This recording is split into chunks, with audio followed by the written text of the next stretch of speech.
C'est ici, à Antanor, que le président du Parti panafricain de Guinée a rencontré les citoyens. D'abord, il indique que pour amorcer un développement harmonieux en Guinée, il faut mettre l'accent sur l'éducation, la santé et l'agriculture. Mansour Kaba a exprimé son amertume sur l'exploitation abusive des mines en Guinée. Pour lui, plus de 100 millions de tonnes de bauxite sont exportées par an. Pas d'usine de transformation ni autre alternative. Le risque sanitaire, environnemental est trop important pour attirer l'attention des autorités. Notre bauxite s'en va, elle ne se reproduit pas. Et ce sont les autres qui tirent profit de nos richesses. Nous-mêmes n'avons rien, strictement rien. On est en train vraiment de vendre nos produits à vil prix. Et dans 20 ans, on n'aura que des trous. Et ces trous-là ne produiront rien. Il n'y aura que des lacs dedans. Peut-être que dans 20 ans, on sera plus riche. Et on sera en mesure de faire des usines. Mais en ce moment-là, nous serons obligés d'aller chercher la bauxite ailleurs.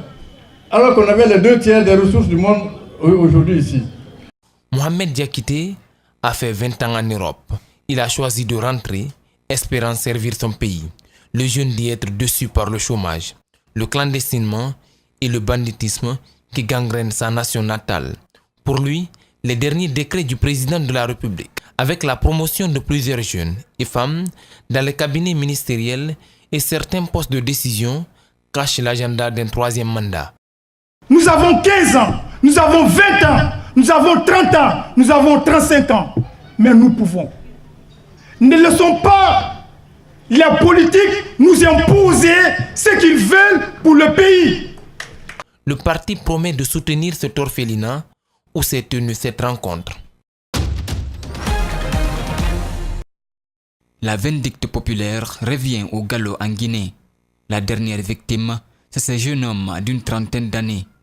Accusé d'avoir soutiré le porte-monnaie d'une dame à Wanindara, il a été copieusement tabassé par une foule en colère. S'il respire encore, c'est grâce à l'intervention des agents du PA installés à la T5. La justice populaire est interdite par la constitution guinéenne en son article 9 qui stipule que toute personne accusée d'un acte délictueux est présumée innocente jusqu'à ce que sa culpabilité ait été établie au cours d'une procédure conforme à la loi.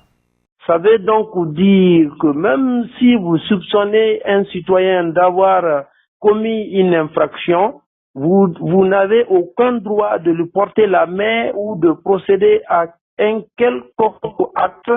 Tout ce que vous devez faire, c'est de passer par la justice parce que seuls les cours et les tribunaux sont habilités à rendre justice en République. Le présumé voleur a été déposé au commissariat central de police de Sonfonia samedi soir. Après 2 jours de prison, le commissaire central ordonne sa libération.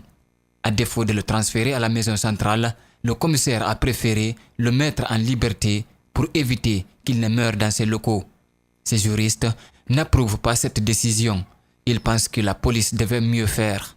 Il faut rappeler que la peine de mort est abolie dans notre législation. Donc, même étant prisonnier, on a droit à certains droits. Il y a lieu d'interpeller ces autorités en pareille situation, de chercher à mettre la vie du présumé hors de danger, soit en le présentant à un médecin ou en le référant à la maison centrale qui est la maison de détention légale. Ces juristes invitent les citoyens à bannir la vindicte populaire en faisant confiance à la justice.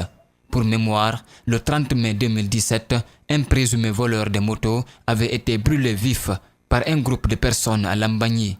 Quelques jours après, il a été révélé qu'il était innocent.